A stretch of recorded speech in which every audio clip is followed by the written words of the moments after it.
Wrestling fans, are you ready? For the thousands in attendance and the millions watching around the world, let's get ready to rumble! I'm back, so deal with it. Let's do this! Finally, The Rock has come back! Live TV is awesome. The spirit of Ultimate Warrior will run forever!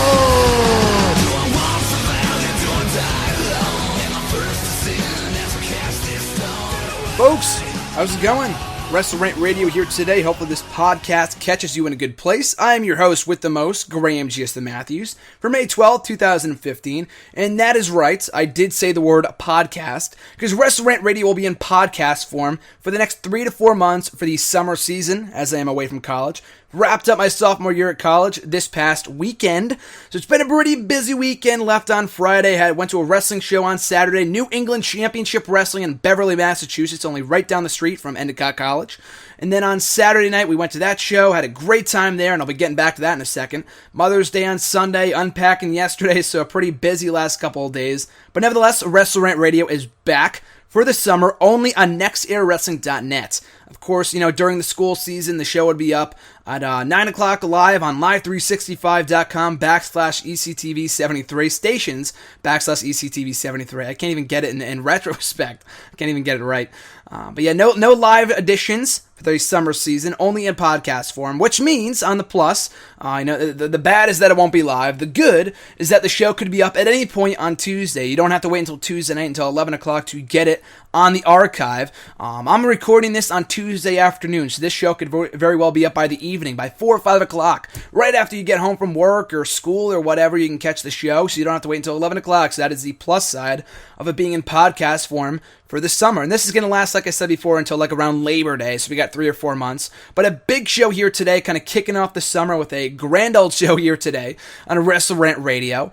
Kicking off the show, we will have an exclusive interview with the new New England Championship Wrestling Champion, Slyck Wagner Brown, winning the belt this past Saturday night at the Iron 8 tournament. I was there in attendance, my first NECW show since October, my first NECW show in the Cove Community Center in Beverly, and about a year since last year's Iron 8 tournament show. And a fantastic show. If you weren't there, you missed one hell of a show. It should hopefully be on DVD at some point. But as I mentioned before, Slyck Wagner Brown winning back the belt for the first time in a year. Slyck Wagner Brown, we've had him here on the show before. SWB, he's back on the show here today to talk all about his recovery, the title win, the rematch next month. A lot of cool stuff we're going to be sitting down and talking to SWB about at the start of the show. Right after that, I'll be giving my brief thoughts on Raw from last night, my thoughts on the Tough Enough cast, the announcement of the new coaches and trainers. That was announced last week. I'll be giving my 2 cents on that. Also, the return of the Elimination Chamber on May 31st, which is pretty exciting, and 2 new matches that were confirmed for the show in a couple weeks. We'll be talking all about that, and stay tuned until the end of the show for my Payback prediction panel with RJ joining me over the phone. We're talking all about Payback, who he thinks will win in the Fatal 4-Way match for the WWE World Heavyweight Championship, and the I Quit match for the United States Championship, and everything else on the card, so we got a stacked show here today. But as I mentioned before, only at nextairwrestling.net can you catch WrestleRant Radio every single Tuesday. And WrestleRant Radio kicking off here today with my exclusive interview with the new NECW champion, Slyck Wagner Brown. I just want to say, first and foremost, congrats on the big title win. Oh, thanks, man. I appreciate it. No problem. Well, that being said, Saturday night you win back your first NECW championship in about a year since your injury about a year ago. Of course, my first question for you: what did that mean to you? That championship went from Saturday night after coming back from such a huge recovery. It means everything, man. I mean, all the surgery, the rehab, lifting to get, all of it was worth it. All the sacrifices that was made from the injury up to that point was all paid off, was all worth it. Mm-hmm. And of course, what was the recovery process like coming back from that injury? And what was your injury exactly that you suffered from that kept you out of the ring for so long? The ruptured patella tendon. So the tendon on my patella off the bone. So it made it impossible for me to extend my leg and even put weight on it. Mm-hmm. So rebuild that muscle and everything else took forever. 3 months after surgery, I was totally incapacitated. I had a brace on and crutches. And then after that, it was all rehab for like 9 months. So it was rough, man. It was a rough road back, you know? Mm-hmm. Well, sitting on the sidelines for that long, what does that do to your mentality? Oh, at first, it's crazy, man, because you think that you won't be able to come back and you won't be able to do anything because, you know, my leg was totally useless at that point, you know what I mean? And I've never had a major injury like that before. Of course, being an athlete, we're used to working hurt, you know. The only time you're 100% is your rookie year when you first start, when you're fresh. But after that, you're always working hurt. But this is the first time I've ever been out of the ring for an extended period of time with an injury where I couldn't perform. And, you know, it was tough. And it makes you appreciate things, because just like in the snap of a finger, you know, wrestling was taken away and I couldn't do it. And it was like, wow, you know. And when I was doing it, I spent a lot of time thinking about the next level, always thinking about the next level, and then you get hurt and it puts things into perspective and you just appreciate where you are and what you're doing. You focus on that instead of thinking about other things, you know what I mean? And coming back from that, I mean, it was that last year at the Iron 8 tournament that you had to relinquish, against your will, the NECW championship, due to that injury, and that same night, Brad Hollister winning the Iron 8 tournament, as well as the NECW championship, reigning as the champion for the past year. And then, of course, on Saturday night, you beating Brad Hollister in a dream match to win your third NECW championship. Did it mean more than the first two, due to the fact that you had to recover for so long and coming back and winning that championship after having to relinquish it about a year ago? Yeah, the first time is always special, but I think like each time you do it, it gets better or even the same, because you go through different adversities to get back there. You know what I mean? Being a champion means you're the face of the company. It means the company has faith in you to produce results, whether it's, you know, getting fans or putting on solid matches or just having that interest from different avenues. You know what I mean? And it's just a good feeling to know that, you know, the company believes in you and that you have the ability to deliver. And, you know, that's what it means to be champion.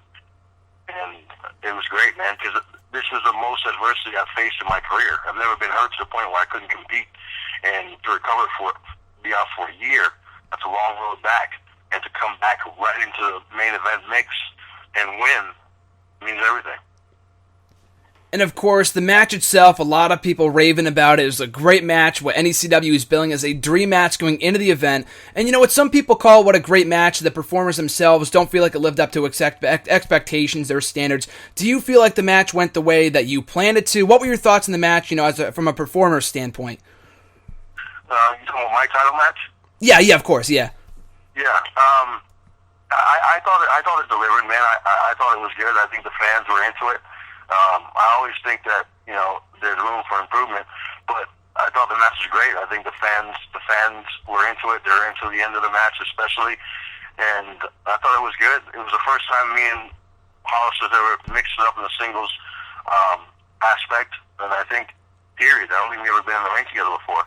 So, based on that alone, you know, there's always that adjusting that you got to do when you face different opponents, and I think, you know, I think it's good because I didn't know really what to expect from him, and he didn't know what to expect from me, other than watching, you know, matches of each other from previously. But, you know, that's not always an indicator of what's going to happen. I mean, it's a good place to start and do homework, but you never know what to expect until you're in there with the guy.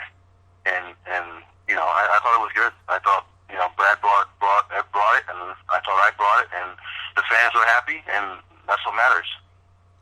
And of course, being out for a year, does that do anything when you're coming back? Is there any plans, or did you have any mindset to change up your in-ring game, your mentality, your attitude, anything like that coming back after a year-long injury? I mean, my main thing was I going to be able to perform at the same level that I was before I got hurt. And I think that I've done that, you know. Like I said, I've never been in this situation before, so this is all a learning experience for me. And I've learned a lot about my body and what I can handle and what I can do. And I don't think anything has changed from before I was hurt to post-surgery. I think I'm performing at the same level. Before that, my game has been changed because I'm a bigger guy, and I used to do a lot more flying things, and I don't anymore. It doesn't mean I can't. I just do it on special events. You know what I mean? Mm-hmm. Versus all the time. So if I have a big event like a birthday bash or something like that, yeah, I'm gonna do a little extra. You know what I mean? Versus doing that all the time, all year round. Exactly, like saving it for the special occasions, the big time matches, and things along those lines. Right. I mean, it's also good. It's good for you, your body, and just your health and your quality of life, and just thinking long term. And it's good for the fans because when a guy goes out and does everything, every match, what do you do for the big matches? Do you just do more of the same? It doesn't make sense to me. You know what I mean? So it gives the fans something extra to look forward to as well. Exactly, it's a win-win. It's better on your body. It's better for all the fans that don't get to see it all the time, so you save it for those special moments. It makes sense. So that being said, too, going forward, now that you've won back the NECW championship, what are your goals, your future aspirations? You've won back the gold. Is there any more goals that you wish to achieve going forward? I just want to hold on to the title. I want to defend it against the best talent available. I want guys to, both inside NECW and outside NECW, to come in and challenge for the belt. I want to face the top guys in wrestling, not just in NECW. And I think it was a good way to test my skills against those guys, and also show the fans, what I have to offer, and also just it'd be good for the fans as well because they get to see new faces and matches where they don't really know who the winner could be, and that makes things even more exciting and more interesting. So, I'm looking forward to that. And I've never been in Iron 8 myself. I enjoyed both tournaments this year, last year. I saw both of them, up close. I watched both events, and I'd like to do that too in the future. It's a good test for anyone. You do a singles match and a 45-minute four-way. So that's challenging. Oh, absolutely. The 45-minute Iron Man match. It was a great match this past Saturday, last year as well, as you mentioned. So you got next year, so that's something to build towards for the next 365 days. So hopefully we get to see you in one of those matches down the line. But as you mentioned, holding on to the gold, the mentality going from the hunter to the hunted. And it's arguably, much more difficult to defend the championship than it is to win that title, because now you have to defend it against all comers. But your first challenge comes against the former champion, Brad Hollister, in a much-anticipated rematch next month at the Brockton Fair. So the rematch, number 2, SWB versus Brad Hollister. Is your game plan going to be changing at all going into that match, knowing that you now have to defend that championship instead of winning it? No, my game plan doesn't change. It's always the same. My game plan is always to win.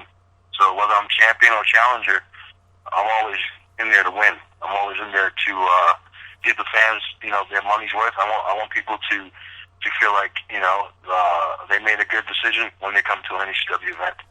And, being the face of the company, that's my goal. And just me as a person, an individual, I'm always looking to, do my best and always get people their money's worth, because I was a fan. I'm a fan of wrestling. I still am, and I remember going to the Boston Garden and just I know what it feels like to be a fan and sending your money and wanting to feel like you got your money's worth, and even better, getting more than your money's worth. When people walk away from an event and they go, just that one match alone was worth the $20 that I spent. Exactly, and like I said before, the match that you and Brad Hollister had this past Saturday night was fantastic. I'm sure the rematch will be equally excellent, so I'm looking forward to that. But like I mentioned before, the rematch takes place next month at the Brockton Fair this upcoming June. You can get more information at necw.tv. But before I let you go, SWB, thanks for joining me. Always appreciate it. Always a great time talking to you. But where can the fans find you on social media, Facebook, Twitter, and elsewhere? Twitter is this is SWB.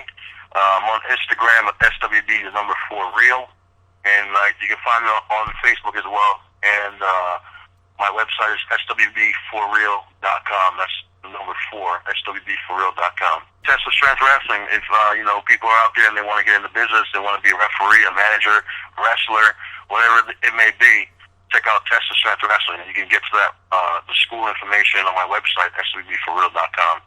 Well, as I mentioned before, SWB, thanks again for joining me. Once again, congrats on the title win. Great match this past Saturday night, and I'll catch you down the road. No doubt, Graham. Thanks, I appreciate it. Thanks again to SWB for coming on the show. Always a great time talking to him. And like I said earlier, the Iron 8 Tournament show, if you missed it on Saturday, you missed one hell of a show. It's one of those shows that reminds me why I'm a wrestling fan. When I go to Raws and TNAs and indie events like this, it always serves as a reminder how much I love this stuff. Like I ever forgot, really, but I mean, these shows are always an awesome experience. I love last year's show in Beverly, and I thought this one was even better, which speaks volumes considering how great that show was last year. But if you don't live in the Massachusetts area and you can't catch one of the NECW shows, you can always find them online at necw.tv for more information. Like I said, I think they're going to be in the Brockton Fair next. I'm not sure what part of the state that's in, but you can check it out. They're doing shows all summer long. You can also find out their full shows on YouTube. Just type in New England Championship Wrestling on YouTube, and you can find them there as well. But like I said, indie events all summer long. I'm looking forward to an awesome summer. I don't know about you guys. Maybe it's just me. I'm hoping to get tickets to the Legends of Wrestling event in June 9th. I want to say my birthday's on the 2nd. That's a Tuesday. So the 9th is a Tuesday. So it's on June 7th. It's on a Sunday in Citi Field, New York City. It's going to be awesome. Hoping to be able to go.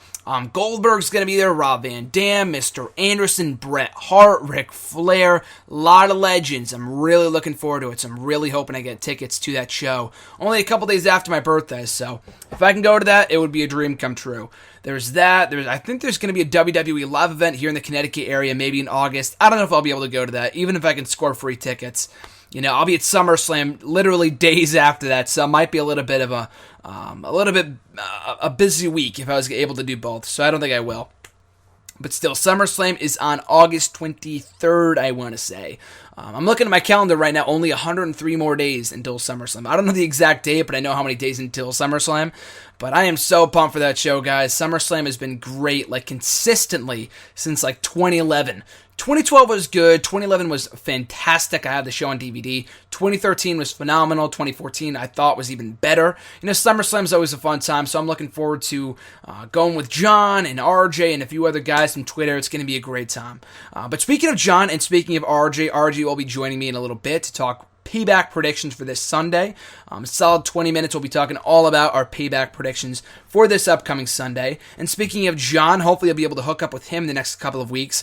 I'm done with school this week. He's done with this with his college, with his school, the next couple of days. So hopefully we can catch up and cross paths and, you know, shoot the shit on WWE, shoot the breeze. In the next couple of weeks or so, hopefully we'll be able to catch either Elimination Chamber together or Raw or something like that. We do it every summer, so I'm looking forward to that. We sit down, record a podcast, or hashtag AskGSM. I want to get him back on the show, and he will be on the show at some point the next couple of months. So lots to look forward to here on WrestleRant Radio. And I forgot to mention this before, I already have a lot of cool guests scheduled for WrestleRant Radio over the next couple of weeks. You just heard one, Slyck Wagner Brown. We've had him here on the show before, but only days removed his first interview since winning the NECW Championship on Saturday night. So we bring you the first and foremost, the breaking news, the breaking stuff here on WrestleRant Radio. But a lot of other cool guests joining me over the next couple of weeks. So they're Bleacher Report analysts and fellow fans from Twitter and Facebook. A lot of cool people that you've heard here before on the show and haven't heard here on the show before. So we got a stacked summer. I'm looking forward to it. But speaking of the summer, it was announced last night on Raw, the Elimination Chamber pay-per-view is making a return on May 31st exclusively on the WWE Network. Doesn't make that big of a difference. It won't be offered on traditional pay-per-view. But based off recent numbers from what I've seen, other than WrestleMania, you know, not many people are buying the pay-per-views anyway. I know like 30,000 people may seem like a lot, but in terms of pay-per-view buys, it's really not. I mean, pay-per-views used to do, how many people buying them? Like 100, 200, 300, 400, 500,000 people? And, you know, in recent years, it's been closer to like 200,000, but 20, 30,000 people is not a lot. And there's a lot of reasons why people might not be buying the network. It's not because they don't want it. A lot of people just either can't get it, or they don't like the lagging stream, or they just don't have any need for it. Maybe they don't just, you know, a lot of people, you know, there's some people out there that just really can't afford, honestly, to pay $10 a month, which is fine. You know, there's people that have their reasons. But, you know, either way, Elimination Chamber will be a WWE Network exclusive pay-per-view come May 31st. You know, from what I've been hearing, people have been questioning whether it will be 3 hours. they've been throwing around the term pay-per-view, which is funny because technically it's not on pay-per-view at all. I would call pay-per-views pay-per-views because they're still offered on pay-per-view. This isn't a pay-per-view. This is a WWE Network only event. So I guess we're just going to be calling it an event. I'll probably be calling it a pay-per-view at some point, but technically it is only an event. You can't even call it a pay-per-view even though it's on the network because it's still taking place in the month of May.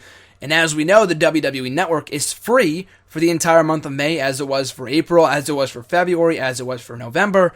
That's another rant for another day. But Elimination Chamber itself, though, I'm looking forward to it. I think it's going to be pretty cool. I thought the Elimination Chamber pay-per-view itself, when it took place right before WrestleMania, it was a total waste. Some of the shows are pretty good. I really enjoyed the 2011 show, probably the best one they ever did. But everything else after that, the World Champion retained their title every year after 2010. The 2010 installment was the inaugural installment, and every installment after that, the World Champion, whether it was the WWE Champion, World Heavyweight Champion, or the WWE World Heavyweight Champion, they would always successfully retain their title inside the chamber, and I never understood it. If it's, 3 against 1, 4 against 1, I get it. 5 challengers, the odds of them retaining every single time for 5 years straight got to the point of being ridiculous. I don't think Fastlane is that much better. I thought this year's Fastlane event was good. I didn't think it was great. I thought it was good and enjoyable. The whole Elimination Chamber pay-per-view taking place right before Mania was a total waste. Now that it's happening right after Payback and right before the summer, there's a little bit more excitement and anticipation, a little bit more unpredictability, so to speak. So I'm looking forward to it. But as of right now, though, it's been confirmed that the chamber matches, there will be 2 of them. The WWE World Heavyweight title will not be defended inside the chamber for the first time in years. Actually, the 2 chamber matches, one will be contested for the vacant Intercontinental title, which a lot of people were throwing around that idea last night on Twitter and some forums. It's great to see that come to fruition after Daniel Bryan vacated the Intercontinental Championship last night on Raw. The other chamber match being contested for the WWE Tag Team titles. So, for the first time ever, the IC and Tag Team titles being defended inside the chamber, inside Satan's structure, which I think is awesome. I'm going to talk about this now, the pros and cons of bringing back the chamber. The pros, I think, is defending 2 titles that have never been defended before. The WWE World Heavyweight title has there's no business being inside that chamber. There's always a chance that it could be defended against the guys that are contending for it at Payback, and maybe you throw in Kane, or maybe even John Cena, or a few other names. In that case, I think it's just a waste, because Payback is all about the multi-man format. To do it again 2 weeks later is a bit over-excessive, and I'm glad they're not going with that, and instead, the WWE World Heavyweight title, along with the United States Championship, will be defended according to WWE.com, just not inside the chamber itself. So, the 2 chamber matches for the tag titles and the IC title, I think, is awesome. The Elimination Chamber being contested for the Intercontinental title, the timing could not have been better. Does it suck that Daniel Bryan has to vacate the title? Absolutely. But I think, having it be contested and having, to determine a new champion inside the chamber is great, especially if they have a main event the pay-per-view. RJ and I will be talking about this a little bit later, and we've talked about this here before on the show. But I think whatever awaits Rollins after Payback should be Kane. They need to wrap up that storyline, give Kane a title shot, blow off that feud, and then just move on to bigger and better things for Seth Rollins, because I think he's doing a great job as champion. But, even the match with Randy Orton last night on Raw, although I thought it was solid, we've seen it so many times over the last couple of months. We saw it at WrestleMania, we saw it again Extreme Rules, we saw it on Raw last night, we saw it on Raw back in November, and they've been doing this feud for the last 3 months now. It's time for something new. And maybe from there we get Ambrose and Reigns and whatever. We'll talk about that in our Payback predictions. But I feel like something needs to happen for Rollins to also wrap up the whole angle with Kane, and then we can move into other potential challengers, like a Ziggler or whoever else, for this summer, which I think is going to be pretty damn cool. So I'm looking forward to that. But the Intercontinental title, if we get Rollins and Kane at the Elimination Chamber pay-per-view, that doesn't have to main event a show. Kane and Rollins is not the most exciting main event. If we get a 6-man chamber for the IC title in the main event, that would be awesome. I think what they've been doing with the U.S. Championship lately, and I might, if I have time, I'll talk about the U.S. Open from last night. I think what they've been doing with the U.S. Championship lately with around John Cena's waist has been great. It's still predictable that he's going to win or retain or whatever. He didn't win last night, technically. He lost by DQ due to interference from Rusev in his match against Neville.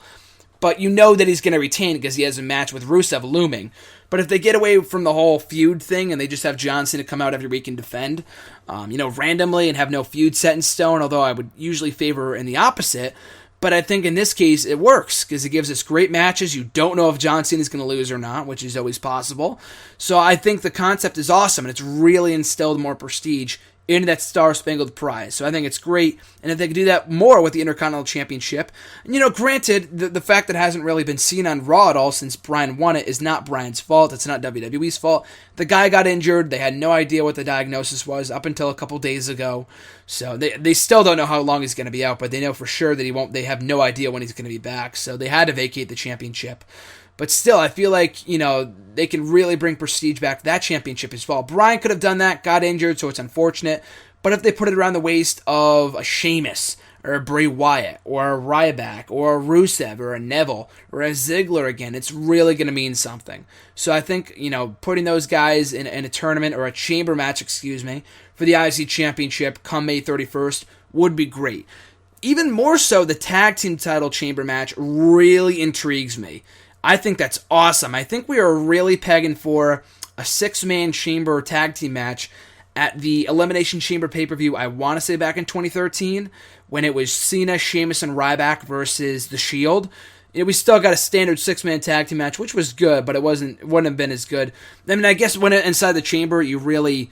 you're really protective. You're really kind of limited in terms of what you can do. The Shield was undefeated at that time, so maybe it was better that they went with the standard 6-man tag team format.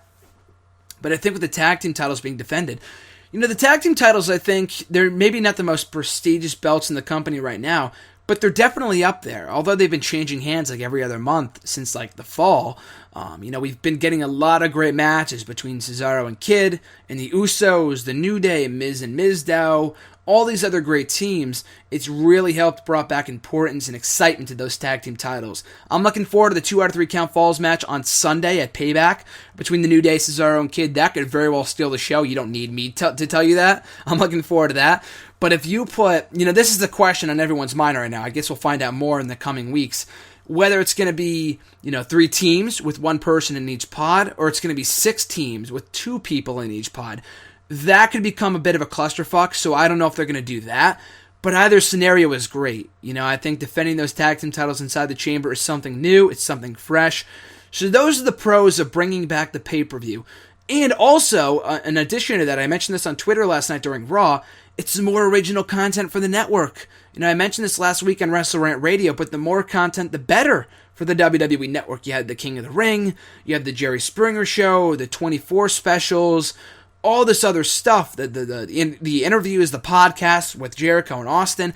I think all that stuff is great. It's more original content for the WWE Network, which is exactly what they need right now. In addition to uploading old Raw shows, I read something yesterday, kind of go off on a side tangent here real quick, that there was a statistic that people weren't really watching. They were hardly being watched at all the old content.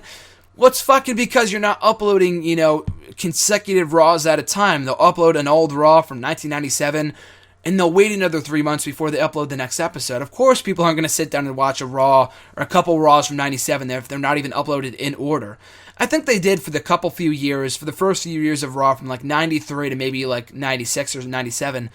But other than that, there's no consistency in terms of when they upload content. That needs to change too. I wrote an article about that in Hidden Remote a couple weeks ago about, top 10 shows they need to upload to the network, including Shotgun Saturday Night and Heat and Velocity, old NXT episodes even, old Raws, old ECWs, all that stuff, More consistency, the better. They can't upload everything at once because I know they need to save stuff for later down the line, but at least have a consistent schedule in terms of when you're uploading and stuff like that. I think it will entice more viewers to sign up for the network and sign up for the free month or the $9.99 month or whatever, pay $9.99, and to sit down and watch 10 Raws in a row. I can never do that, but if someone wanted to sit down, and watch each of these Raws every single week, like what I'm loving right now, and this is a perfect example. If they uploaded the 2011 season of Tough Enough, and they uploaded the first episode 1 week and the second episode 4 weeks later, I'm not going to sit down and watch every week because I don't care.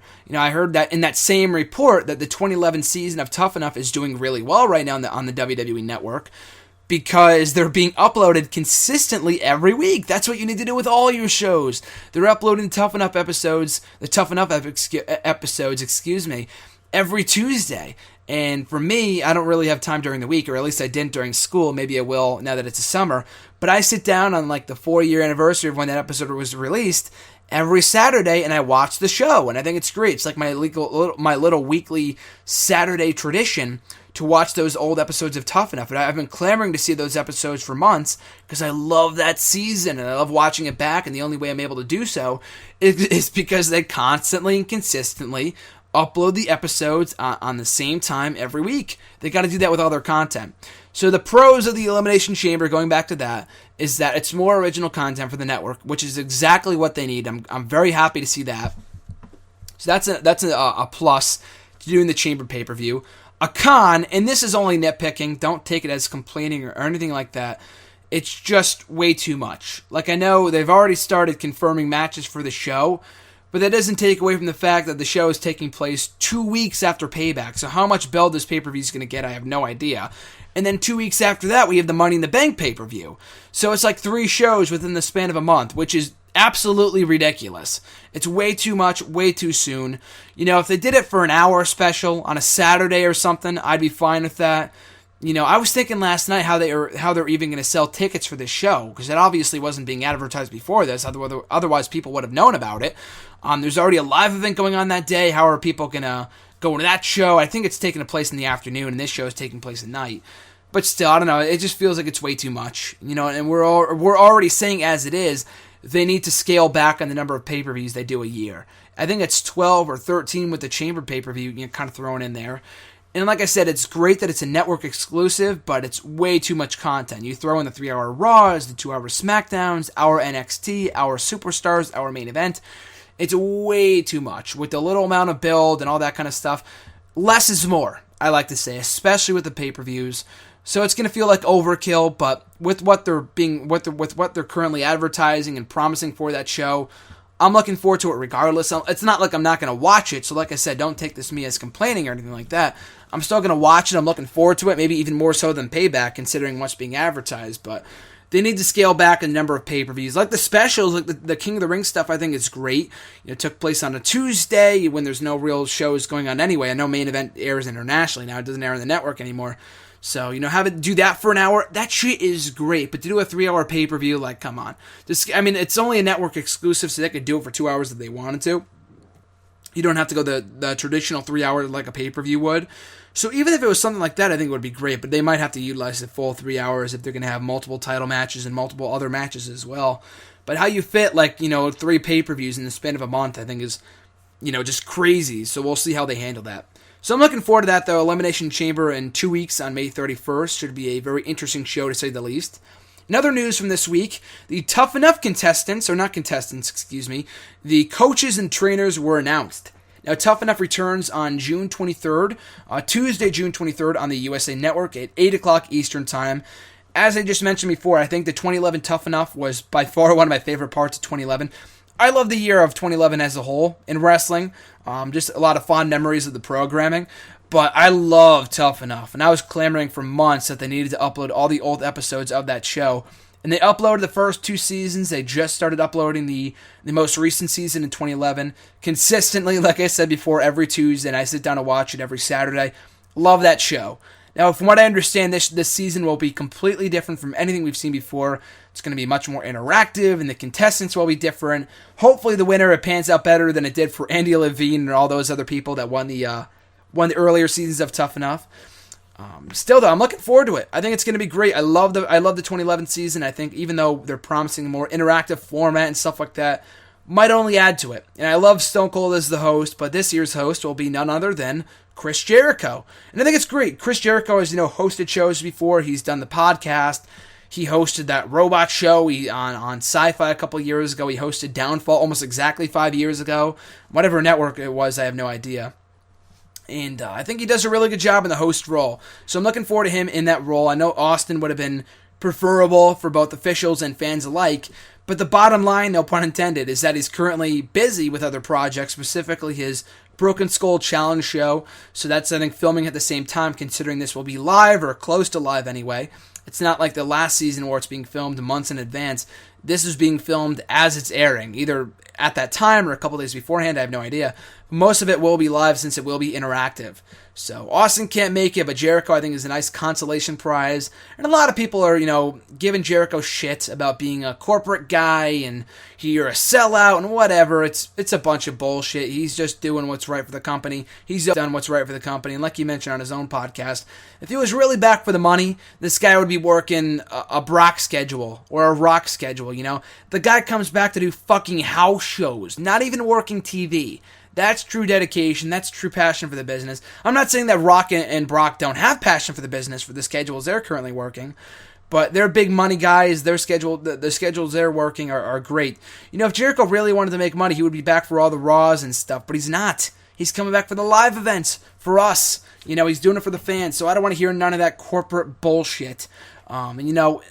If you got called up, if Austin couldn't work out for the podcasts, they couldn't work out a deal with him, and WWE called you to be his replacement, to do the podcasts, what would you say? No? What the hell is Jericho going to say? He's not even doing it for the money, from what I understand. He's doing it because he's a good host. I know, the interview style that he does, as opposed to Austin's, is very different. I completely understand that some people prefer one over the other, but they're both enjoyable nonetheless. I thought the Stephanie podcast was good. Nothing groundbreaking or earth-shattering or anything like that.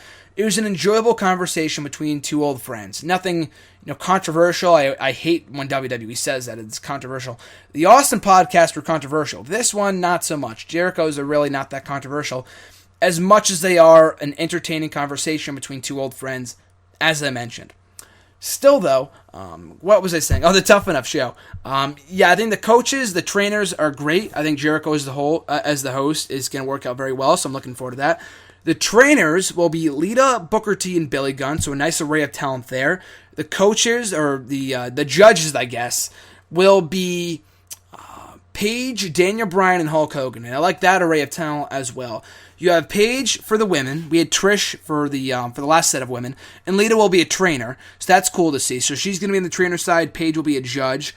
We have Daniel Bryan, one of the greatest mat wrestlers, one of the greatest in-ring technicians of all time. So he kind of brings something to the table there, especially considering the fact he will not be on TV and WWE TV due to the current injury. So that's kind of a great way to keep his presence going, keep his on-air presence, going strong.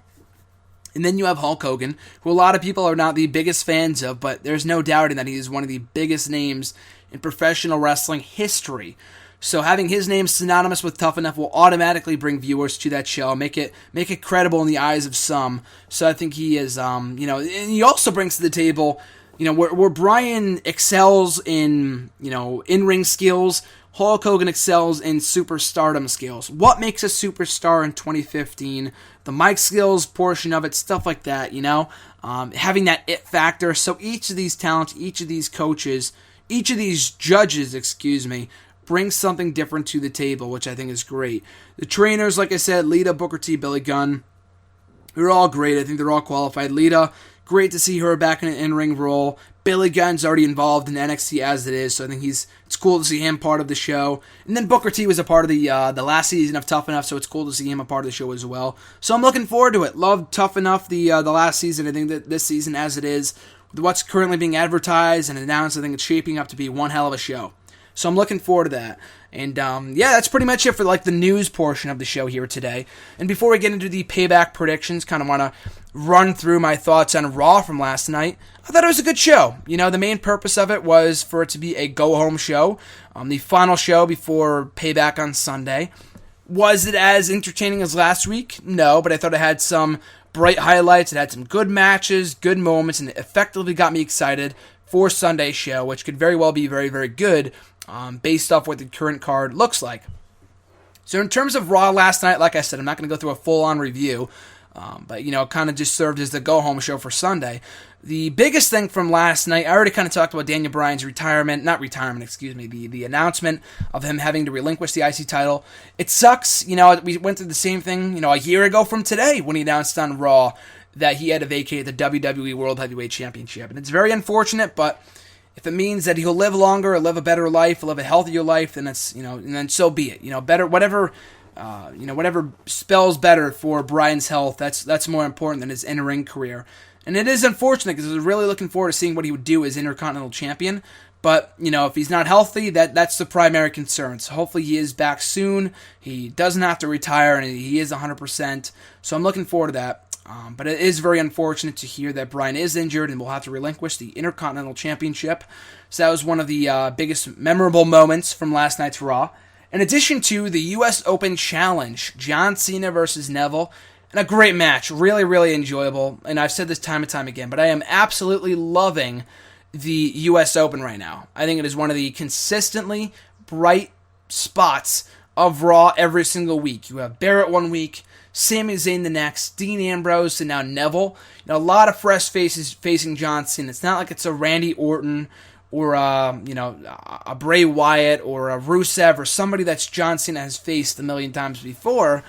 I think with these fresh faces, these new names, it really puts over these guys in a big way. And I said on Twitter last night, I'll say it again, the U.S. Open is how you make stars. It made a star to Sami Zayn last week. When he'll be back, I have no idea. TakeOver next Wednesday, I don't know how I forgot to mention that, but I'm looking forward to that, and I'll get into that more next week and at the end of the show as well.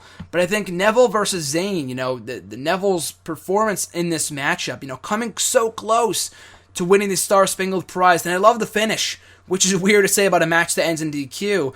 But Neville, he gave viewers the impression that he was about to win the U.S. Championship. He had Cena down and out. He just hit him with the red arrow, and he got a 2 count right before Rusev interrupted. So we'll never really know if he would have won the U.S. Championship or not. So I love that aspect of it. He also kicked out of an AA too.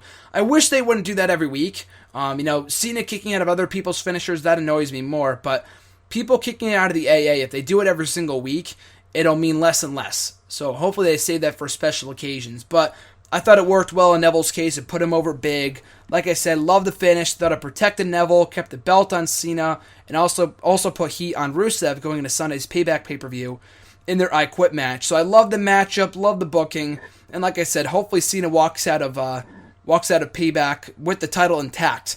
Because I think the U.S. Open has been awesome. There's so many more names still wait to a challenge John Cena, whether it's from NXT or another fresh face in the current roster, or a returning star like a Rob Van Dam or a Rhino or a Bully Ray. Someone threw that out there, which I thought would be awesome. I don't know how I didn't think of that.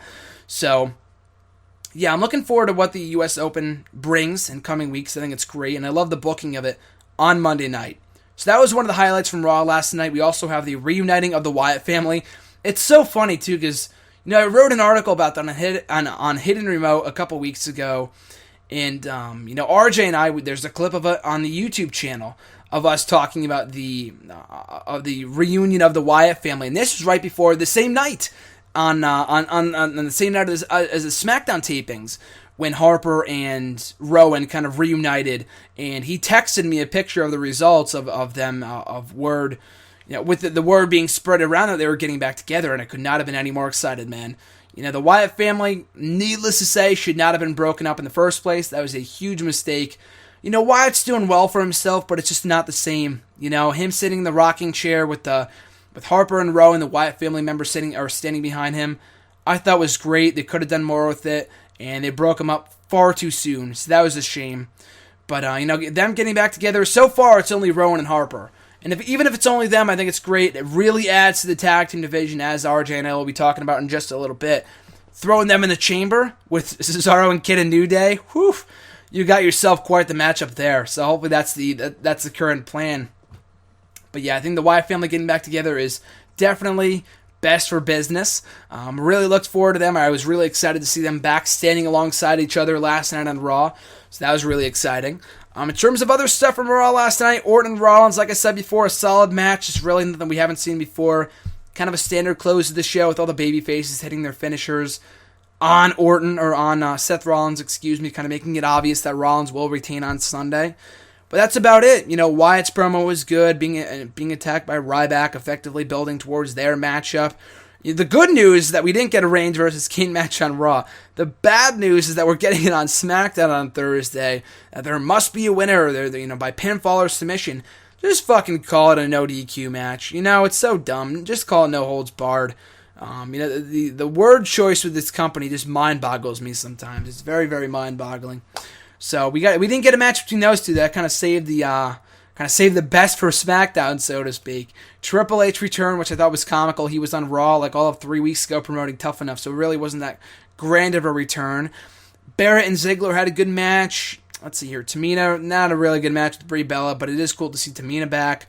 The Axel and Macho Mandow stuff, I'm not really a huge fan of. I think it's cute. It's fun for a one-off thing, but, I think Sandow is much better off just being himself. I read about this in a SmackDown, in a Hidden Remote article about a few weeks ago, that just let the guy be himself. I'm not saying he's world championship material or anything like that, but I feel like you're wasting him in these constant gimmicks. Granted he got the Mizdow thing over, but he could be over just being himself. Just giving him these dumb gimmicks that don't really have much shelf life are not going to do anything to help him in the long term. It will label him as a comedic relief character, which is anything that he is, what is exactly what he is not. Axel, I get it. He's a great athlete too, but I think now I'm saying it. Sandow is a talent that can go far in WWE. Maybe not main event, but he could definitely be up there. I can't say the same for Axel, although he is really good. I think he's great in this current role. He's been doing it for months, and it's still like the most over thing on the roster. I think with Sandow, I feel like it does have a short shelf life, so I'm hoping that it's only for Sunday. But that was about it. Cesaro and Big E had a good match as well. I already talked about the Daniel Bryan announcement. That was Raw on Monday. Like I said, effectively got me excited for Payback this Sunday on pay-per-view as well as on the WWE Network for free. But as I mentioned before, speaking of such, WWE Payback this Sunday, we'll get into it right now. My full prediction panel with RJ at RJ_Marceau on the Twitter for this upcoming Sunday. Our Payback predictions. Get your predictions right now. Prediction panel. Kicking it off with the kickoff show. Macho Mandow and Curtis Axel versus The Ascension. I know you love this matchup. I want to get your pick for it. This is going to be a tough one because both teams really don't have a direction right now. Yeah. But, I'm going to go with the babyface. I'm going to go with Mandow and Axel. I feel like it's only a one-off. Do you think this is going to last a while, or do you think it's only for Sunday? I think it only lasts Sunday. I don't think it should be, it shouldn't be, dragged out too long. Then it should keep it for a one-night thing, maybe. Yeah, I'm hoping it's just for Sunday, because I feel like Sandow can do so much more as just Sandow, not with the Macho Mandow thing. But it's fine for the kickoff show if it's only for Sunday. But that's a kickoff show. Kicking off the show itself, though, we're not really sure. But for the 2 out of 3 count falls match for the WWE Tag Team titles, The New Day defending against Cesaro and Tyson Kidd, which is sure to steal the show on Sunday. What's your pick for this matchup? I gotta say New Day. They just got the titles, and they're starting to become a better team. I feel like the crowd's getting behind them a little bit more, and obviously they thrive better as heels due to the New Day stepping chance. But I think the New Day should win here. There's no reason to take the belt off Kid and Cesaro just to give him back a month later. So, New Day. Yeah, well, someone pointed out to me about a month ago for Extreme Rules that the tag team titles have changed hands every time the network has been free. So I don't know if that continues on Sunday. I don't think so, because like you said, they just changed the titles a month ago. Nothing surprises me anymore when it comes to tag team titles. But yeah, I've got Cesaro and Kidd going over here. Or I've got New Day going over here too. And hopefully after that, maybe they do Macho Mandow and Axel going for the belts after that if they're a babyface duo. I doubt it, but it feels way too soon to be taking the titles off New Day, and then maybe we can get them versus the Lucha Dragons or something down the line. That'd be a pretty sweet matchup. Yeah. Actually, did you hear this, though? At Elimination Chamber later this month, they're defending the tag team titles inside the chamber itself. They are? Yeah, and the Intercontinental title, too. Nice. Who do you think's going to be in the tag team one? That's what I was thinking. First time ever they're doing it inside the chamber. Family. Oh yeah, exactly. That was the team that I was thinking of. If they put the belts on Cesaro and Kidd here, like I said, it'd be a waste if they did it for just a month. But if they put the belts back on the baby faces, Wyatt family for the championship for a title run against Cesaro and Kidd would be nice. Exactly. I could see those 3 teams being in the chamber. If it's only 6 people, I could see Cesaro, Kidd, New Day, and Wyatt family. Oh, that's gonna be nice. Yeah, and then the IC title could have Ziggler, Sheamus, Ambrose, Wyatt, Ryback, and Neville. I could see that. I see there's so many people you could put in that, but Yeah, I could see Neville, Barrett, Sheamus, Ziggler, all the guys that are already kind of the mid-card anyway. Maybe then Wyatt and Ryback, like you said before. It depends what Ambrose is doing, but I could see Ambrose in there too. But all those guys I could very well see being in that matchup. But I'm looking forward to that. So up next, speaking of such, King Barrett versus Neville, no stipulation. Any thoughts in this matchup?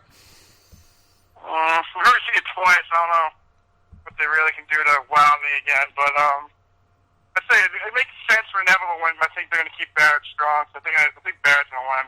Yeah, it could go either way. Barrett won the first match, or he won the second match at King of the Ring. Neville won the first one on the Payback pre-show, so it could very well go either way. And it's the thing that sucks is that both guys need wins right now. I mean, it's not going to damage... Yeah, it's... Give Barrett some credentials for him winning, and then Neville needs to win. He loses all the time now. Exactly. And he didn't lose last night technically, but he has lost a lot lately. So, and then Barrett won last night, so I could see Neville winning on Sunday. I don't know. It's really hard to say because both guys need wins right now. I'll probably have to go with Neville. I feel like they'll probably give him the victory just because Barrett won the last one, so they'll probably give him the rubber match victory. Barrett needs a win too, but hopefully if the aftermath is right, I mean, I know we always say that, but as long as they book it, they follow it up properly, I guess that's all that matters. But it doesn't really matter much. But I got Neville here, and you said you got Barrett? I got Barrett. Okay, so up next we got Dolph Ziggler versus Sheamus. Again, no stipulation. They've only had one match so far, the Kiss My Arse match at Extreme Rules. Ziggler won that one. Who do you got going over here? Sheamus? Any reason why? Yeah, I didn't know. I thought Sheamus was going to win at with Extreme Rules, so I'll say that Sheamus wins here. They'll do another match, probably. Yeah, they'll probably do another match at either Chamber or something like that. If they're not in the Chamber match of the IC title. They'll probably be in the Chamber, and that'll kind of kill their feud. Yeah, I feel like it's time for both these guys to move on. It's another case of either guy could go over, because at Extreme Rules you had Ziggler win, and then Sheamus got his seat back afterwards, and he beat Ziggler up last night on Raw, so it could very well go either way. Just because Ziggler won in the last one, like you said, I'll probably have to go with Sheamus too. If Neville's going to win the last matchup for me, I'll probably have Sheamus go over here. So again, it doesn't really matter who wins, but it could very go either way. Not already confirmed for the card as of this writing, but I assume it's taking place. Wyatt versus Ryback. If it takes place at Payback, who do you got going over? Wyatt easily. Easily? You feel like that's a shoo-in? Easily. Ryback got the better of him last night, so yeah, I feel like Wyatt needs to win here, especially after he lost to Undertaker, and Ryback needs a win too. It's another case of both guys need wins, but Wyatt just lost to Taker, and he hasn't done anything since, so he needs this win more than anything else. So I got Wyatt if that match happens too. But up next, the two main events here. I Quit match for the United States Championship. John Cena defending against Rusev. No rematch, no disqualifications, no countouts. This is the be-all, end-all of this feud. Who do you got going over? John Cena. Cena will lose I Quit matches. I think everyone knows that. I don't think there's any reason for Cena to lose the U.S. title run open thing that he's been having the last couple of weeks. And so these one's been great, so I think it makes sense to keep it on him now and then maybe have Rusev do something else. Go after the IC title maybe. Or, Yep. I don't know. I think Cena's good enough at the United States Champion now when we all thought it'd be a disaster. And then you keep it on him and get the title more credibility to have Cena runs with it for a while. So I think Cena wins. Rusev maybe goes on by himself without one and goes after the IC title. That'd be nice. I mean, we were talking about for a while that if he loses the Payback, Rusev that is, because he's already lost the undefeated streak, he's no longer undefeated, and then he already lost the United States Championship, and they didn't really tease it last night, but they've been teasing it pretty strongly for the last couple of weeks, the babyface turn for Lana, and if he loses her, he's pretty much dead in the water. The only thing that would save his momentum if he was to win the IC Championship or go after it or something, so maybe that's where they go with it. I just don't understand why they're doing this matchup again if they're going to have Cena go over. So I feel like, and I mean, it's stupid to assume that there's like a purpose behind it, because this company, they book shit like this all the time, so I can't really say it's because Rusev's going to win. And I already told you this a couple weeks ago, but there's always the possibility that he locks Lana in the Accolade, but in this environment, in the PG era, I don't see that happening, but I don't know, I could see Lana maybe thrown in the towel for Rusev. I could see that happening. There's a couple different scenarios they can go with, but ultimately, like you said, the U.S. Open for the last couple of weeks has been awesome, and there's no real reason to get rid of it. And they can always make a star when he eventually drops it to whoever he ends up losing it to. So there's no reason to stop that. Have him hold it till SummerSlam or later. Rusev can go on and do other stuff. I've got John Cena going over here too. Like you said, there's no real reason to make John Cena say I quit if he's never done it before, so I don't see that happening. But we get to the main event. Did you see them doing Cena versus Rusev at SummerSlam for the titles maybe and merge them? Did they have Rusev go after the IC title? But no. I wouldn't I don't complete. think anyone really wants to see it again, but I don't know, Yeah. that's something they can do. I could see that. I feel like if you're going to do the unification of the titles, which at this point, I'm not really against, but I feel like it should be a fresh match. I mean, like, Bryan would have been perfect, but obviously that's not happening. So I'm trying to think. I don't know. They're already promoting this feud they're already promoting this matchup like it's the end of the feud. It's done. And like you said, we've already seen it. This is the 4th time in a row that we're seeing it. I can't believe we got it twice, much less 4 times. But yeah, I think they need to move away from it. I'm not going to completely rule it out because they could always go back to it. I mean, it's WWE, but I feel like that if they're going to do a unification match, they could save it for Ambrose or, I don't know, another credible babyface or Ziggler or Wyatt or something like that, you know? I'd be fine with that. So First base, we only see Cena merging 2 titles. yeah, I hope it's not Cena. When he's higher than the titles, he's merging. What was that? I said when he's higher than the titles, that he's merging. Exactly. Yeah, there's no reason for him to do it. I'd much rather see him lose to whoever the IC champion is at that point, whether it's maybe not Rusev like you said, but maybe like Wyatt or Ziggler or Ambrose. There's a bunch of people that could do. Gets that rematch, that win over Cena after last year's debacle. Yeah, finally beats John Cena and finally rights that wrong in his career. That'd be nice.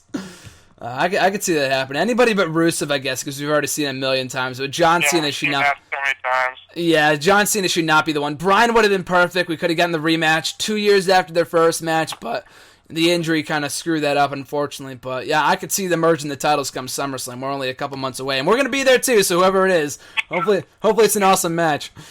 But hopefully we get to the main event here for the Fatal 4-Way for the WWE World Heavyweight Championship. Seth Rollins defending against Randy Orton, Roman Reigns, and Dean Ambrose. Outcome is predictable, but who do you got? Rollins, I think he's looked so weak in the last month of him since the Extreme Rules victory. I don't think he beat Ambrose once. Besides that, he's got all the other competitors have got advantages over him, and he's got looked better than Rollins has. They keep teasing tension between Kane and Rollins, which I think on Sunday Kane will get involved as usual and help Rollins win the title again. But I think it also might be a thing of they take out Rollins, he comes in at the end of the match and sneakily takes a victory. I think it's a case of 3 heels, 3 faces against 1 heel. You always think the card is stacked against the heel. He's not going to win, and they always find a way to win. So I got Rollins here. I think it's too early for him to take the title off Rollins as it is, since it's only been a couple months since WrestleMania. So I think Rollins wins here, and then what to do with him after, maybe 1-on-1 against Reigns for a title, maybe a program with Reigns or Ambrose. Yeah, I could see Ambrose and Reigns. I feel like they're not gonna reunite the Shield. I mean, it's not that I don't like the idea, but it's way too soon, and it just doesn't make any sense either. So I feel like they're not gonna do that. But they could always turn one of these guys heel and feud with Reigns or Orton or whatever. I could definitely see Ambrose going heel at some point in the near future. Reigns, I mean, the timing doesn't feel right, although a lot of people feel it should happen. Orton, it's way too soon. He just turned babyface, so I feel like Ambrose might be the one to do it. Maybe not on this pay-per-view, maybe afterwards. But yeah, like you said, all these guys, Orton beat him last night on Raw via DQ, Reigns has pinned him a few times, Ambrose pinned him last week. We see this all the time with Fatal 4-Ways, that they always kind of, hype up the fact that they're up against the odds, there's no chance they're going to win, and when they, overdo it like that, then you know they're going to win. And as you mentioned, like there's no reason for Rollins to lose here, Yeah, I think, like you said, they always have the heels feel like they have the cards stacked against them. They always find a way to win. And like you said, he hasn't got over on any of these guys in the last couple of weeks, so I think it's booking 1-on-1 that Rollins should win. Yeah, that and the stipulation, too, I forgot to mention that if Rollins loses the title, then Kane is no longer the director of operations, but I'm sure they're saving that split for a later time. Hopefully they do that in the near future, too. Do you feel like Kane will play a factor in the finish of this matchup? I think he could. I think he might do what he did on last night Raw, he'll be out there, maybe look like he's going to get involved, but doesn't, but then eventually he will get involved and help Rollins win. and then he'd probably like choke slam Rollins at the end of the match, just like to tease their tensions again. Rollins will win, but Kane will do something to Rollins to continue their feud. Yeah, I'm sure. Like you said before, we talked about this a couple weeks ago, but I could see a number one contenders match at the next pay-per-view, or, well, the Elimination Chamber event, I guess, has been confirmed that the two chamber matches, like I said before, are for the tag team titles and for the IC title, but it's also been confirmed the U.S. Championship and the WWE World Heavyweight title will both be defended on that show, and it's only 2 weeks after Sunday, so I don't know what... I guess that if they wanted to blow off Kane and Rollins at that show, they could do it there, too, you know? Yeah, maybe, yeah, like you said, they could do the two title matches, maybe have like a number one contenders match, too, for the title, and then they blow off Kane and Rollins on that pay-per-view and just have them fight, and then if Kane loses, he's done with the authority, and then they can just end their program, because they've been going on for a while now, so... And then Cena, maybe have Cena against someone from NXT on the Elimination Chamber, like an upcoming face that no one would expect. I don't know. Yeah, something like that. I feel like with Cena going forward, I don't know if he can have an actual feud, because while the U.S. Open matches are great, the outcome, is predictable, because he has, the match with Rusev coming up, so I feel like... Yeah, exactly. He's not going to lose to these guys in the Open when he has a program with Rusev already. Exactly. So I feel like after the feud with Rusev wraps up, if he retains on Sunday, which is pretty likely he will, he might as well just keep on doing the U.S. Open on the pay-per-views themselves, instead of, engaging in a feud, because it kind of takes away from the Open, Yeah, I like that idea. Instead of just keep going to programs, just keeps opening challenge. So like he always has a point, but he doesn't need like a legit feud. Exactly, and people are going to look forward to it regardless, so it doesn't really matter. If they know John Cena's on the pay-per-view, they'll watch it or buy it or whatever. It doesn't matter because it's free for the month of May. But that's an Elimination Chamber in 2 weeks after that, so I'm sure they'll blow off Kane and Rollins there. It's only on the network anyway, so it's not like it's a major event, so I could see them doing that. And like you said, number one contenders match. Rollins wins here, and then from there, like you said before, it's way too soon for Rollins to be dropping the belt, so it's pretty predictable that he retains in this matchup. But any overall thoughts on Payback on Sunday?